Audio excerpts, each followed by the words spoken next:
Welcome to the fourth week of our virtual forum series on climate adaptation in megacities. In this week, we'll be talking about urban heat and also nature-based solutions. Again, we have two presentations. The first presentation will be on heat stress, and the speaker will be Professor Lin Qiu-ying. Professor Lam was the director of Hong Kong Observatory from 2003 to 2009. He's also the first Hong Kong person elected as Honorary Fellow of UK Royal Geological Society. And the second presentation will be on nature-based solutions. The speaker will be Dr. David Gallagher. David Gallagher is the chairman of Hong Kong IAIA and also the executive director of ACOM Hong Kong. Let's learn from the insights. Ladies and gentlemen, thank you very much for coming to this presentation. Today, I'll talk on the subject of coping with heat under climate change. Well, you see, the poor people in Hong Kong, they live in situations like this. No window, no ventilation. How could they cope with the future summers, which will be very hot and very long? Well, very few of you would already realize that actually heat is becoming a global issue. The reason is that climate change is bringing more frequent and longer heat waves. And of course, if you look at the television, you always hear fire somewhere, either in Europe or in Australia or in America. So, interestingly, from the year 2020 onwards, within the United Nations system, there is now a new position. It is called the UN Chief Heat Officer. Well, she came from Greece, and of course, you already know that there had been a lot of fire in Greece, and therefore, she was the first heat officer of Greece. Now she is the UN Chief Heat Officer. The reason is that these heat waves and fires are bringing a lot of deaths, is impacting on the health of a lot of people, and bring hardship to billions of people. And of course, in the course of dealing with these issues, we know that there is a very special subject, and that is climate justice. Let me drill a bit further.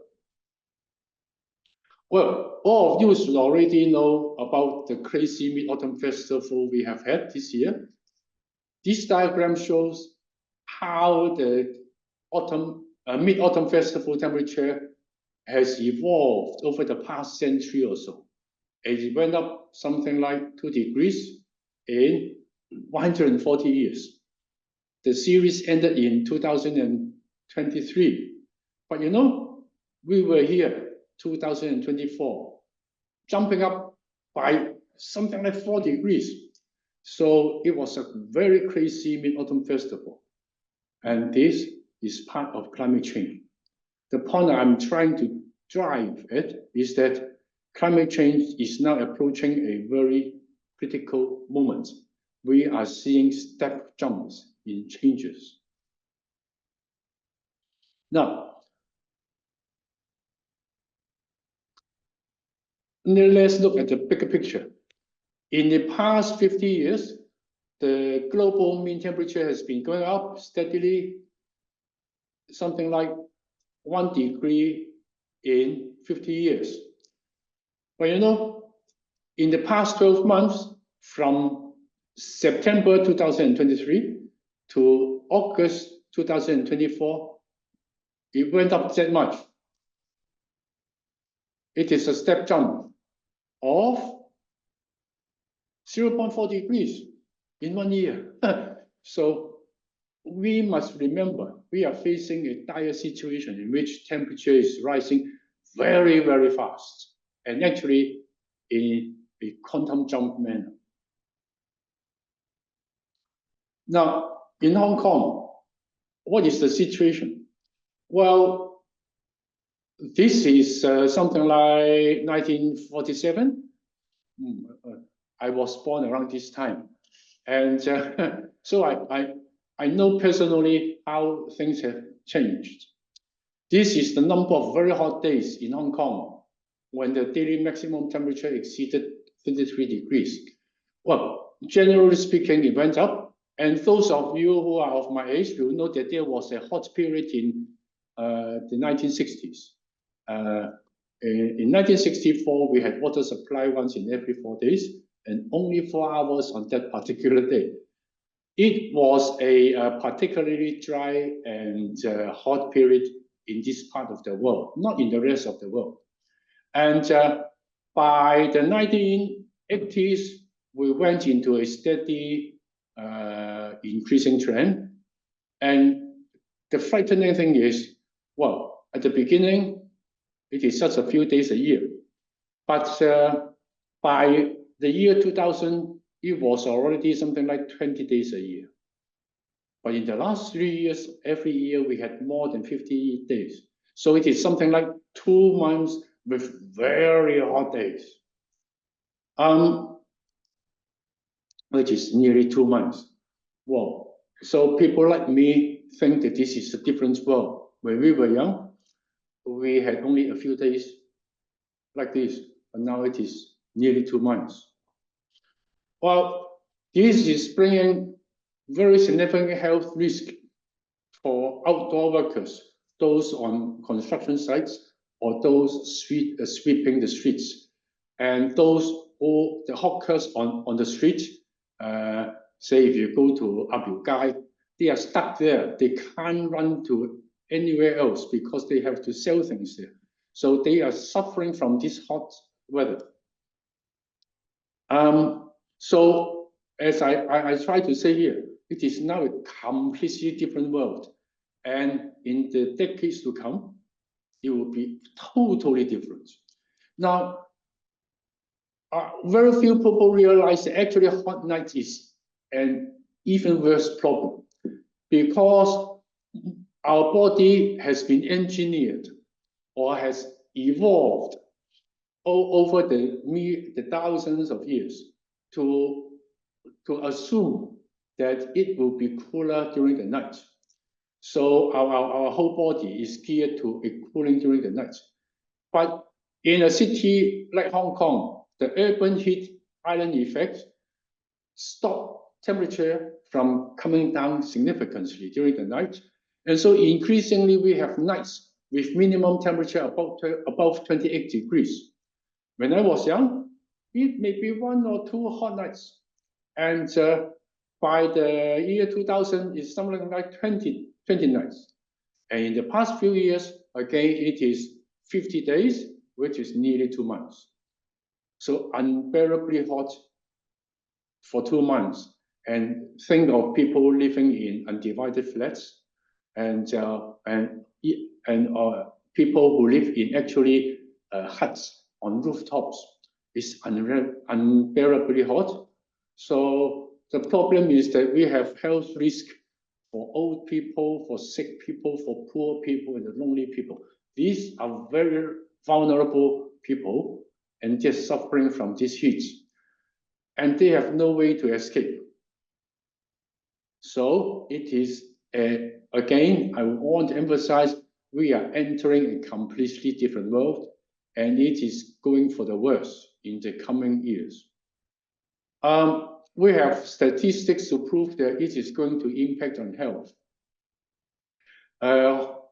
Friends from Chinese university, they have looked at the mortality rate, and they discovered that, well, it is relative to non-hot nights and hot days. And so if we have a hot day, or if we had a hot night, the mortality rate would be increased by between 2 to 3%. If you have two days and 2 nights all hot, then it will be an increase of mortality rate by 3.8%. If it is a long spell, 3 days, 3 nights, then it is nearly 5%. But mortality rate is only the tip of the iceberg because not everyone dies in heat. We have people suffering from pain and hardship.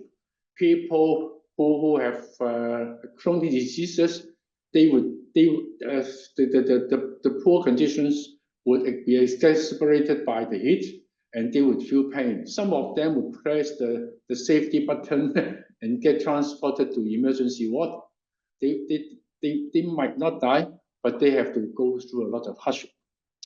And increasingly, there are now a lot of research papers dealing with another issue, and that is we have an impact on mental illnesses. People who break down under schizophrenia, for example, in Taiwan, increase significantly in heat waves. And we also know that the suicide rate goes up in heat waves. So we have really to be very careful about heat waves.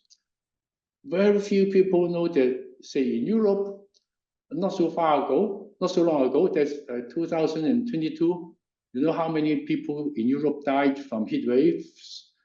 More than 60,000. And that's after they have established a lot of safety measures after the 2003 heat wave in Europe. In 2003, in Europe, 70,000 people died, and they established a lot of measures to prevent future recurrence of the event. Unfortunately, in 2022, another heat wave come, actually not as intensive as 2003, yet 60,000 people died in Europe. So heat wave is something we really have to prepare for in Hong Kong in the coming years. Well, we people succumb not just under heat. Humidity is something we have to bear in mind. This is a simple diagram to show you that in the last 20, 30 years, the wet bulb temperature and the dew point temperature went up significantly in Hong Kong. And so it is not just hot, but also humid. It means that you feel that it is hot, you have sweat, but the sweat finds it difficult to evaporate. Maybe I can come back to the concept of wet bulb temperature. I don't know whether you still remember your secondary school physics or geography. We measure air temperature with a mercury bulb dry, but at the observatory, we also measure the temperature of another bulb, which has a piece of cloth wrapped around it, and also with water sort of making it wet. Therefore, it is measuring the temperature of a piece of cloth evaporating in air. Well, this is called the wet bulb temperature. And you can think of it as the temperature of your t-shirt with sweat.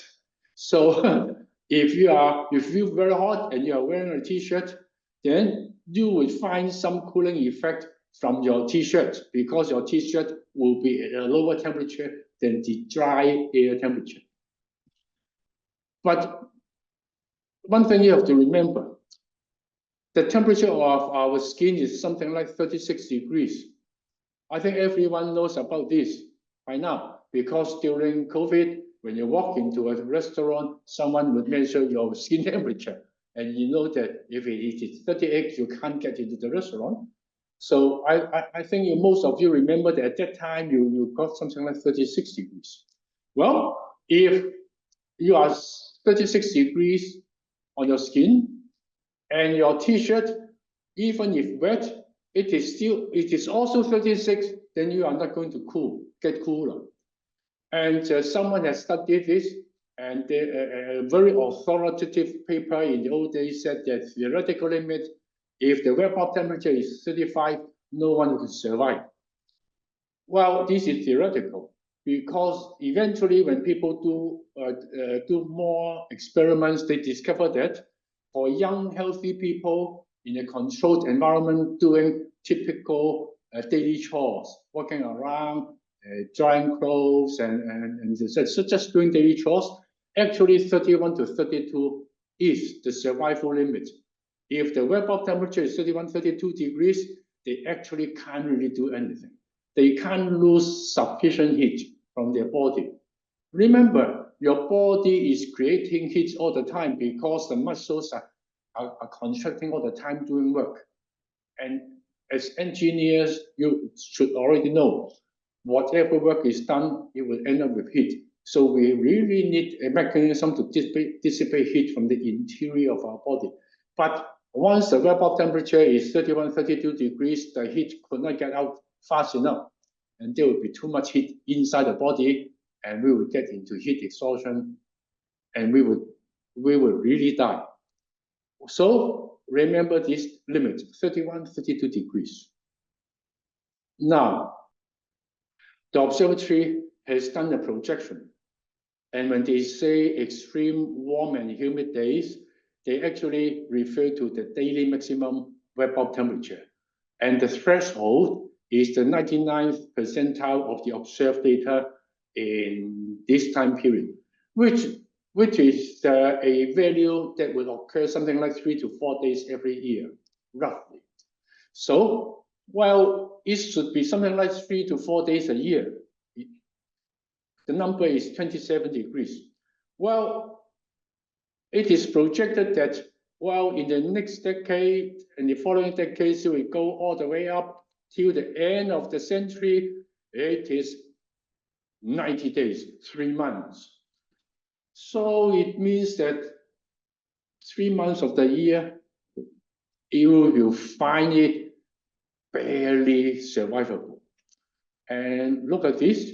Actually, by mid-century, it will already be a month. So it is very unsurvivable for most people. Well, we could probably still work in air-conditioned space, but for everyone working outside, it would be barely survivable. So I'm sorry, we will have a very difficult time in the future. So, well, the observatory has also calculated the estimated annual maximum wrap-up temperature. So that is the maximum wrap-up temperature you would expect in a typical year in the coming decades. Well, in the old days, it is something like 28 degrees maximum.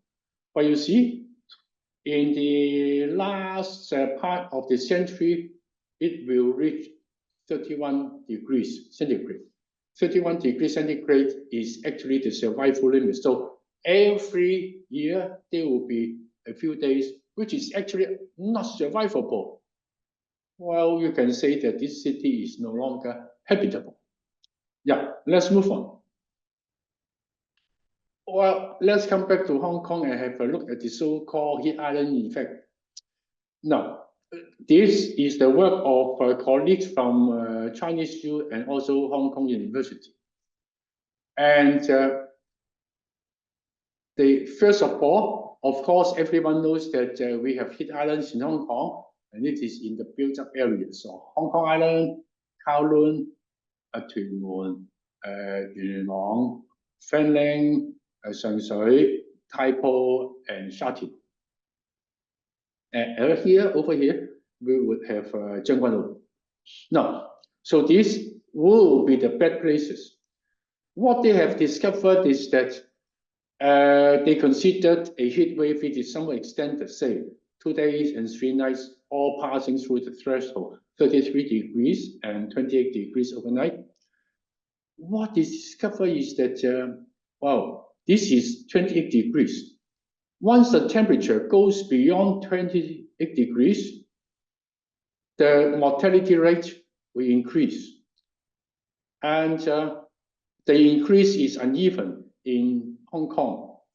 And this red curve refers to the really bad heat island effect places. It is where I live, Tau Kwa Wan, Kowloon Sing. And here is Kwun Tong. And Yuen Long is bad.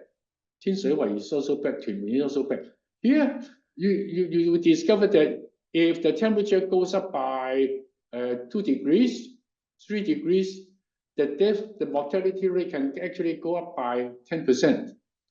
In the place less affected by the urban heat island effect, that is these other places, the corridor between Tuen Mun and Yunnan and the new Kowloon area, while still you have an increase, but to a lesser degree. So this is a problem. Where you have heat island, the mortality rate actually goes up further. And the interesting thing here is 28 degrees is the threshold, which coincides with the definition of the hot night. So that's why I tried to say, I think a few moments ago, that if the number of hot nights goes up, then we will be in deep trouble, and it is going up very fast. Now let's take a look into the future. The projection of number of very hot days. And this is the work of Professor Jimmy Fong, Hong Kong USD, a few years back. And I got it from a publication which the CUHK produced. Well, this is to give you a qualitative idea. Well, in the past, say, 5 years, actually the number of very hot days, most of them occur surprisingly in the northwestern part of Hong Kong. In the urban area, because we are close to the sea, it is not as bad. But here, as say, next to Shenzhen, Shanghai and Fanling, actually it is worse because Shenzhen is very hot. And this place is relatively further away from the sea. What struck me most is that as the years goes by, as the whole Earth keeps, as global warming keeps going, it will get worse and worse. And towards the end of the century, you know what happened? Everywhere will have more than 3 months of very hot days, 3 months. And you see how extensive it is in the northeastern part of the New Territories. Sorry, this happens to be our northern metropolis. So when we move people into northern metropolis, we are moving them into a place where it will be very hot during the day. Now, let's see what happens next. The latest projection, based on the 6th assessment report published in 2021, actually, it is going to be worse. Professor Fong's projection is something like 3 months, but actually the latest Hong Kong observatory projection is more than 5 months. So things will get much worse, much faster than expected. Now, let's zoom into the subdivided flats. Now, I've just shown you that inside the bed heat islands, we will have very many more days of hot nights and hot days. But then think of the subdivided flats, they have no ventilation. I went to visit a small flat. Actually, this is not a very small flat. This is actually relatively big. There's no ventilation. I was looking around and tried to find an opening. Well, there was a small opening up there. So the issue is that no ventilation. So it is hot, no ventilation. You know the problem? Our bodies, the skin temperature is 36 degrees, and we keep on emitting heat. Therefore, the room will gradually become hotter and hotter until it is your body temperature. That's why we have very hot inside. The subdivided flats, which is very hot inside because of the body. And also, we are emitting water vapor all the time. That's why we are hot and humid. And the problem is it is stuffy, no air. So these people are facing high humidity, high temperature. And of course, you can see that Mindful, they install air conditioners. The problem is, I have visited this kind of flats and seen air conditioners installed by well-intended people, but they are not switched on because they don't have the money to switch on the air conditioner. And also, actually another problem is your air conditioner will emit hot air into the corridor, and other people should complain, so you cannot switch it on. There is no channel for the hot air to go away. So we have to look for solutions without air conditioning. Therefore, wherever I go, I try to look for a place where they can pump the air out and where they can get some air in, either from a gap in the door or another opening in the door. So I always recommend installing circulation fans. I think some of you already know that we have a different kind of fans nowadays, circulation fans. They don't cool you, but they actually drive air and turn the air moving around to produce the circulation. So I pose a challenge to those of you who are engineers. Can you figure out some other means of low-cost air conditioning? Well, I have tried some kind of very cheap cooler with water dripping inside, but they don't work for very long. They have to be repaired very. They're not robust enough, so they're not really good. And then I discovered that we have something called Peltier effect, and it is used in devices like this. I think the young people among us will know what it is. It gives you a little bit of cooling. So maybe we can't produce a proper cooler for the old poor people, but can we help them with personal cooling devices? And then, of course, there is a solution outside the flat. If we have sufficient community cooling stations, then they can go there.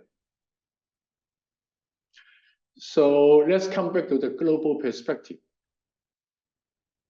Certain places will become uninhabitable. There are a few cities in Pakistan, a place called Jacobabad. It has already reached wet bulb temperature 35 degrees for a few days.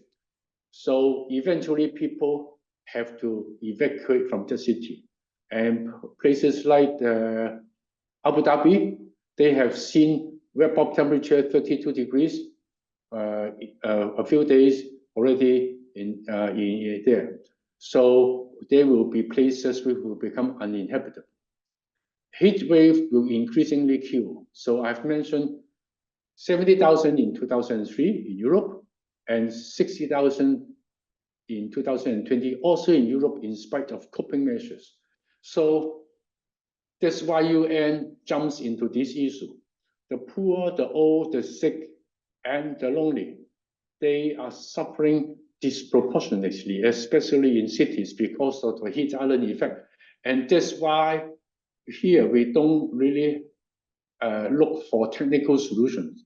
We have to look at the socio-economic factors and also look at the so-called climate justice issues. The rich people are creating this problem for poor people. So the rich people pay for the solutions. Well, globally, the chief heat officer would say the cities have to be redesigned. So the town planners among us really have to work very hard. Please give us aerial ventilations, not ventilation for the individual houses, but for the whole region. And please give us much more vegetation cover. Hong Kong is lucky, we have 40% country park, and it is keeping our temperature down. So don't say that we have too much country park.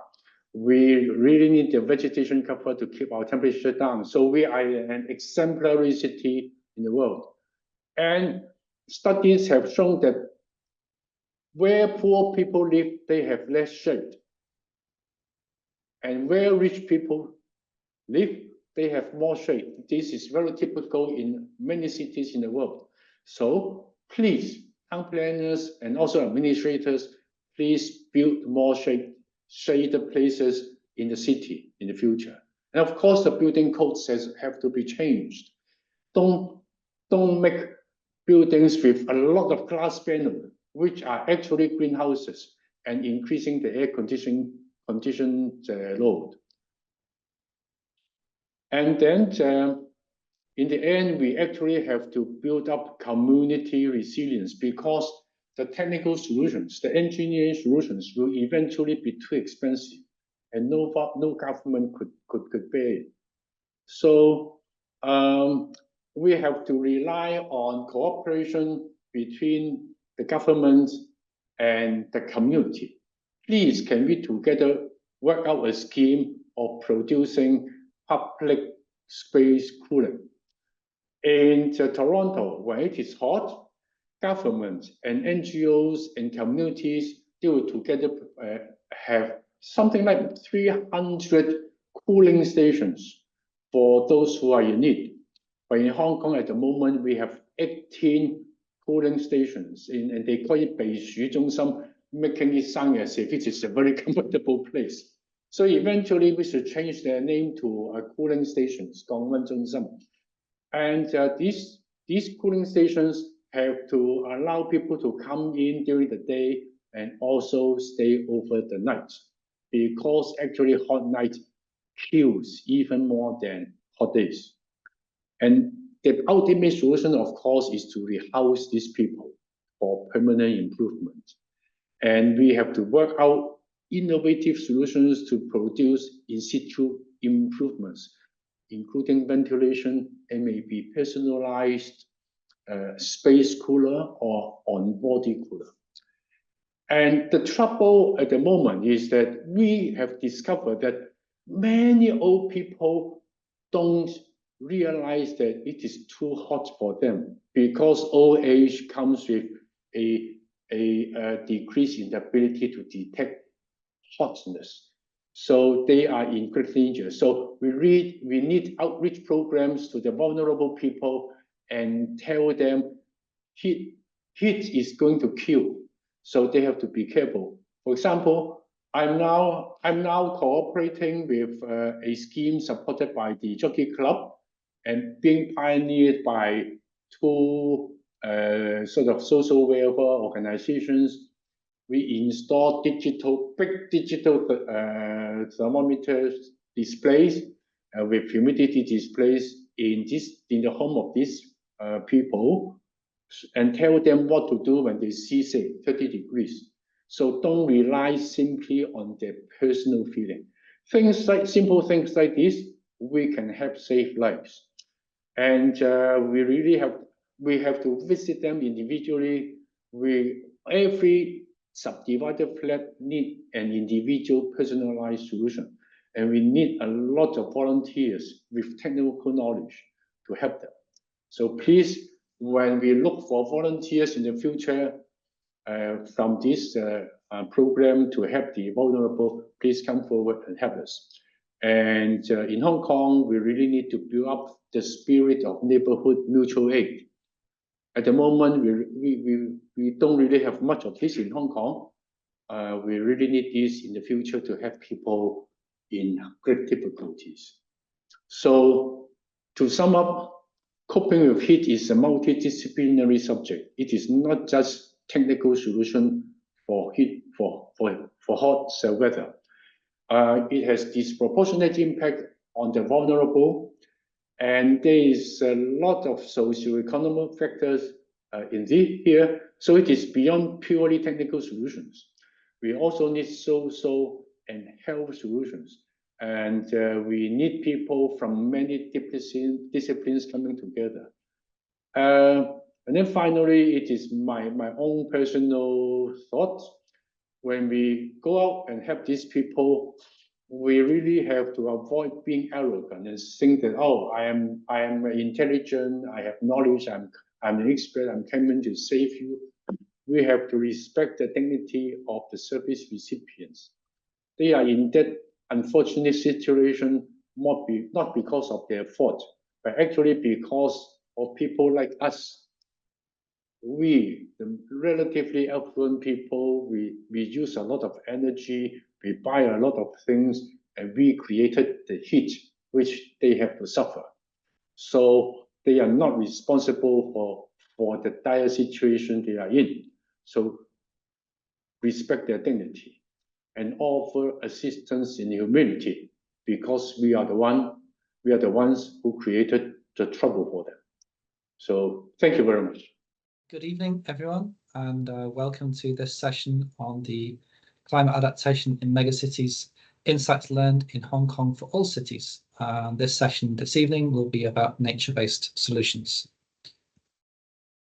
So before we get started, I can maybe give you a quick introduction to the presenter, which is me.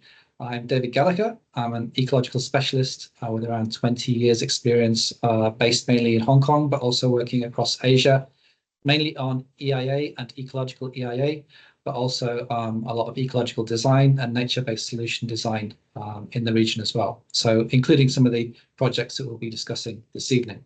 And I'm also the current chair of the IAIA, one of the sponsoring organizations for this session, this series of webinars about climate resilience and adaptation. So the presentation today will be broken down into 4 main sections.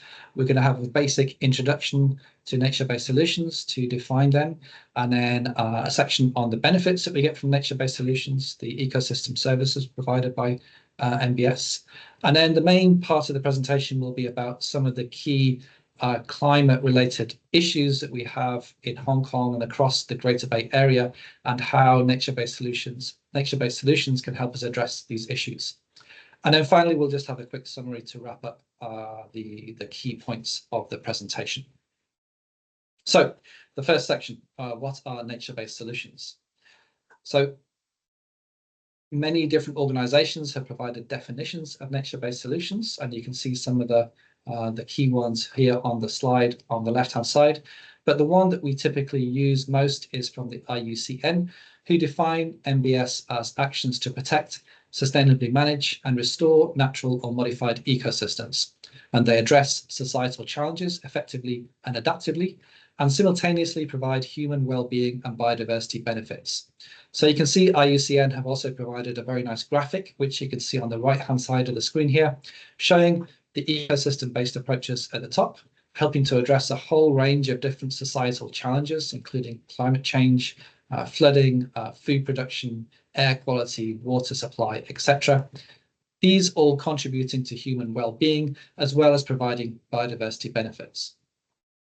And in practice, what these look like is a range of different interventions using natural systems and changing the way that we are managing lands in both natural environments and more urban environments to help get these benefits from the natural systems. So this can be quite naturalistic, more ecosystem and more habitat-based approaches such as forest restoration, but they also include nature-based solutions in more urban settings, such as in the built environment and as part of infrastructure developments, such as bioswales and green walls and routes.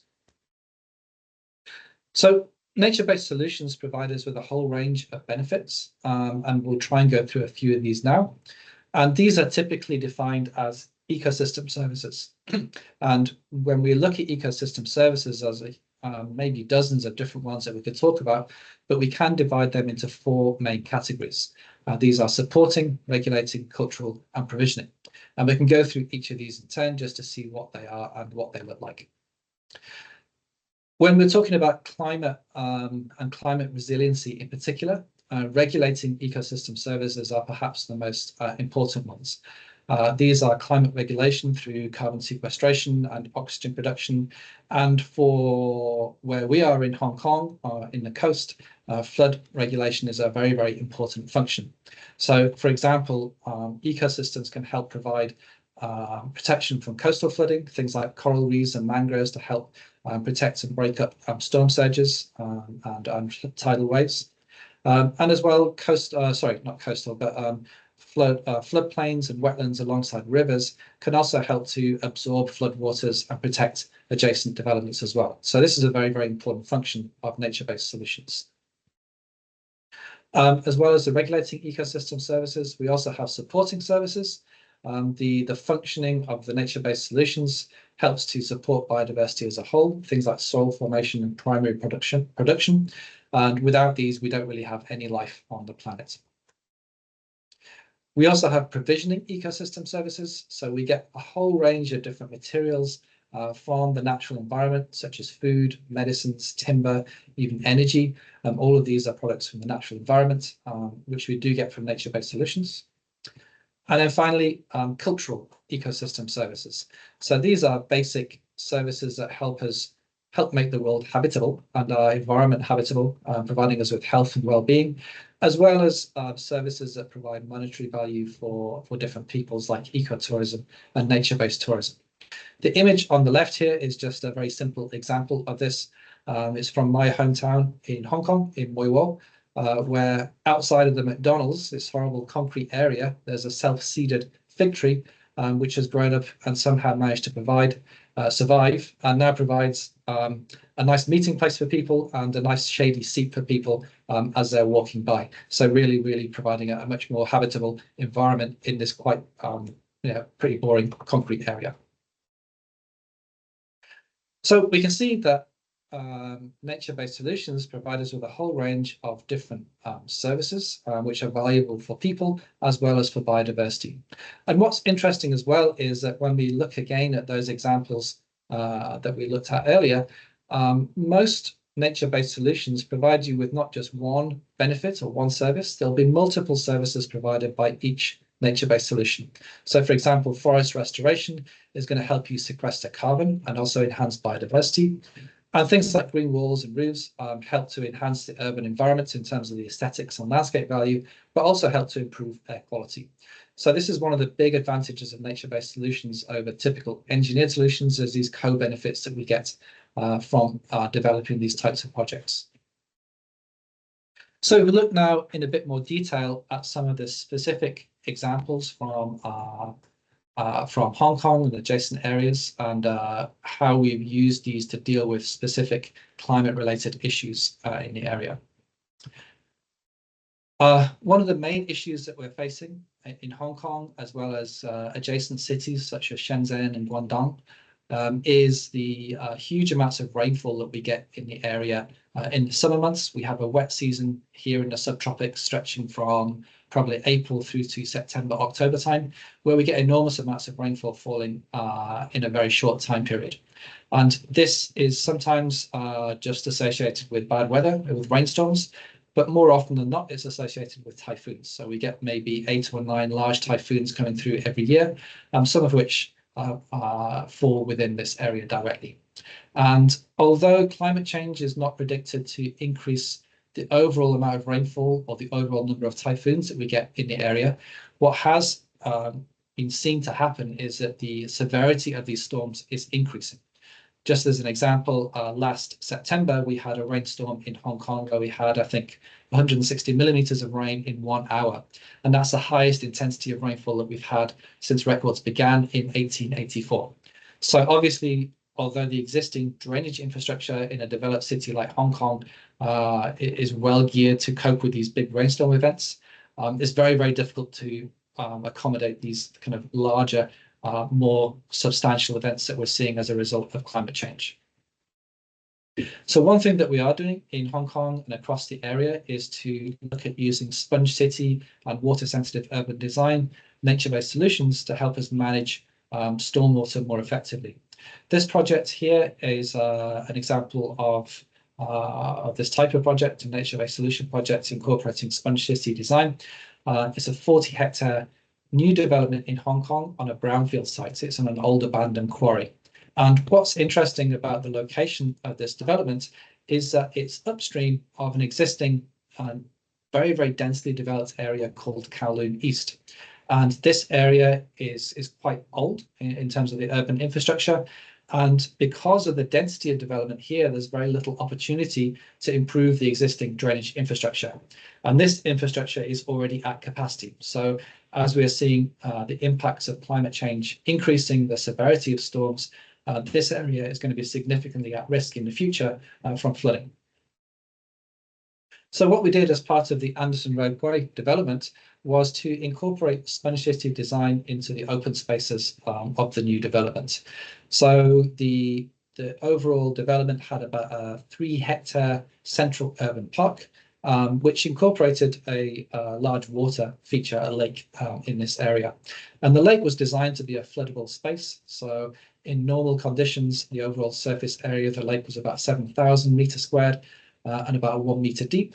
But it has the ability during a high rainfall event to expand in size to 10,000 square meters and to store a significant amount more water depth, up to about 3.7 meters. The consequence of this is that you can reduce the peak flow to those downstream areas which are at risk of flooding from 7 cubic meters a second to 2 cubic meters a second during a 1 in 200 year rainstorm event. So this significantly alleviates the pressure on those at-risk downstream areas. And because this is a nature-based solution, we also try to incorporate co-benefits into this design. So we looked at a detailed biodiversity enhancement program for the lake and the adjacent park areas as well.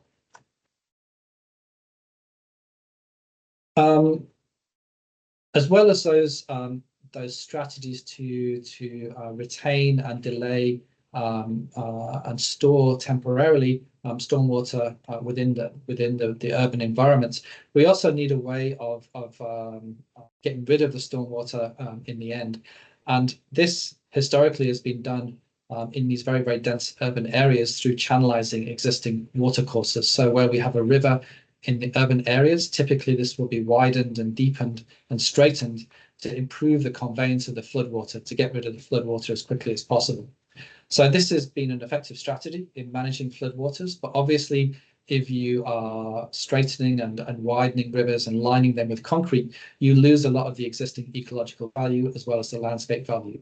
So across Hong Kong and also adjacent cities in the area, there's been a significant effort over the last 20 or 30 years to try and restore some functionality, ecological functionality to these drainage channels, which are very, very important for the flood protection in the cities. An example we have here is from just over the border from Hong Kong in Shenzhen. This is Daxiahe, about a 14-kilometer urban river in the west of the city, which before the revitalization had very, very poor water quality. In mainland China, water quality is graded from 1 to 5, with 5 being the worst, and this was 5. It was lined with concrete, dominated by low diversity ecological communities, including many exotics, invasive species, and very limited public access. So we helped to revitalize and redevelop the river, the Daxiahe River, to enhance the water quality, provide better ecological conditions, and improve the public access.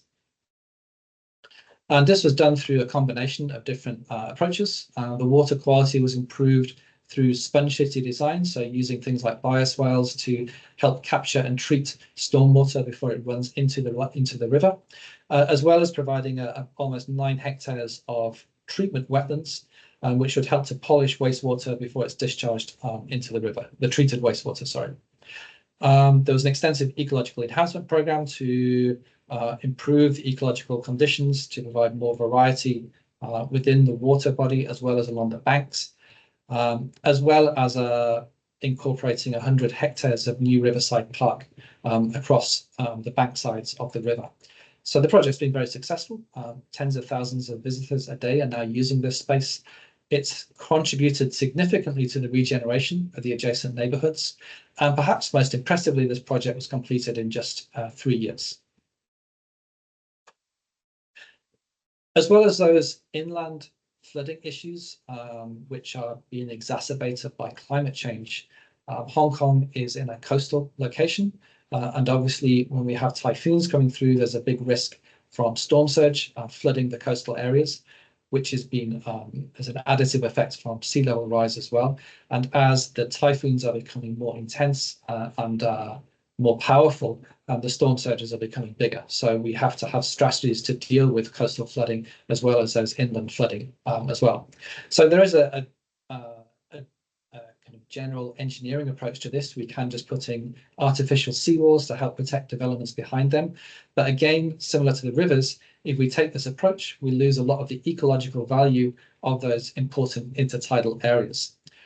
So we've been working on strategies to incorporate more ecological and landscape-driven approaches to designing these seawall structures. An example we have here is one from Hong Kong. Again, this is a new Newtown development close to Hong Kong Airport called Tung Chung East. It's about 147 hectares of new development, which is being put in on a new piece of reclamation. So the standard approach to protecting a new development like this in the past would be to put in an artificial seawall all the way along the edge of the development. But what we did here was to see if we could incorporate some more natural elements into a seawall design so it can provide that protection from storm surges and rising sea levels, but at the same time provide ecological and landscape value. And the basic design that we came up with for this was the eco shoreline. So we have two basic design approaches. This is the first one of the hard eco shoreline, the rocky eco shoreline. And this replicates what we would see in a natural hard shoreline in this part of the world using these bio blocks.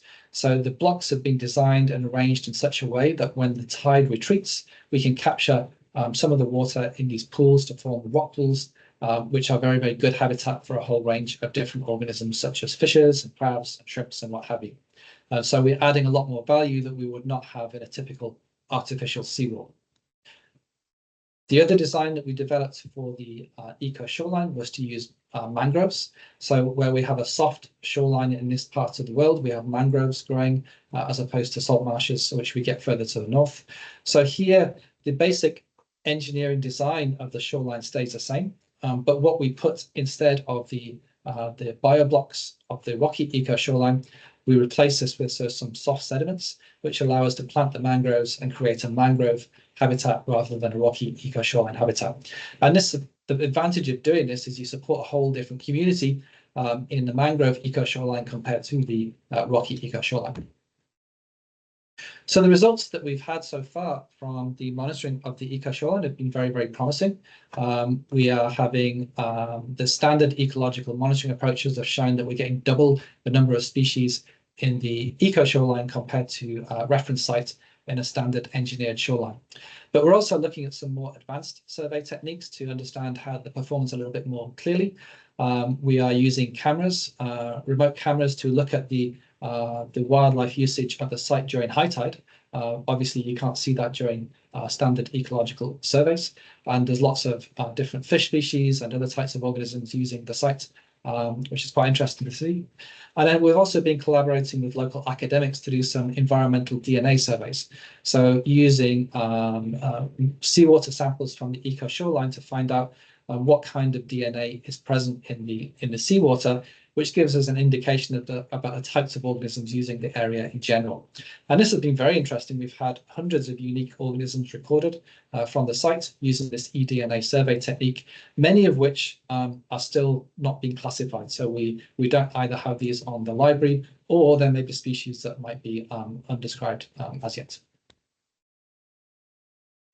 So the last set of issues I'd like to talk about that we can use nature-based solutions to help address are terrestrial, ecological, or biodiversity challenges.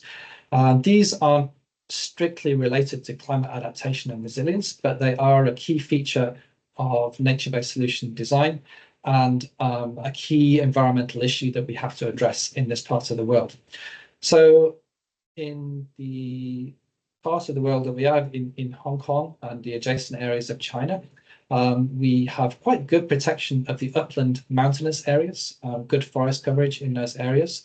But where we are having issues in terms of ecology and biodiversity management is more in the lowland areas. So here we have very, very intense development pressure because such a large population and fast development in this area, meaning that those existing patches of wetland or woodland in the low-lying areas and the flatlands are very, very at risk from development, and are very, very limited areas left remaining in the area. So the strategies that we have been looking at to help better preserve and protect and enhance these areas is to look at those remaining patches of high value habitat in the lowlands, how we can manage them in a more effective way to enhance the ecological value further. So even though we have quite small patches remaining, we are managing them in such a way that we can really, really maximize the ecological value of these areas. So the project we have here is Long Valley Nature Park, again in Hong Kong. This is about a 40-hectare patch of freshwater wetlands the largest area of freshwater wetland remaining in Hong Kong, which has been known for a long time to be an important site for avifauna in particular, as well as a whole range of other species. But still opportunities for us to enhance the value further through more effective management. So what we did as part of the planning and design for this project was to redesign the habitats in terms of the zoning, the enhancement strategies and the management, to improve water quality with a treatment wetland, to improve the nitrogen and suspended sediments in particular, to enhance water supply to make sure that we can get water to all parts of the site and maintain wetland habitats throughout the year, and then also provide some visitor infrastructure program as well. And again, the project's been quite successful. We've managed to restore and enhance the wetland habitats across the site as a whole. And this has shown really good, again, ecological results. We're seeing a big increase in the total number of birds using the site, as well as key target species such as buntings. We're having records of species which occur in Hong Kong breeding in this site for the first time. And then also records of species that have not been recorded from the site before, such as the snipe and the longspur. So, okay, that's the end of the presentation, really. Just to summarize then quickly, nature-based solutions, as we saw from IUCN, are a broad range of ecosystem-based approaches that address societal challenges and deliver both human well-being and biodiversity benefits. Hong Kong and the Greater Bay Area as a whole face significant climate-related challenges, particularly related to inland and coastal flooding. And nature-based solutions, a wide range of different strategies, can help provide climate resilience, along with all of these co-benefits we see of biodiversity enhancement and added social and cultural values. So that's the end of the presentation today. I'm happy to answer any questions that you may have through email or through the forums that we'll be having as part of this series of seminars on climate adaptation in megacities. Thank you very much.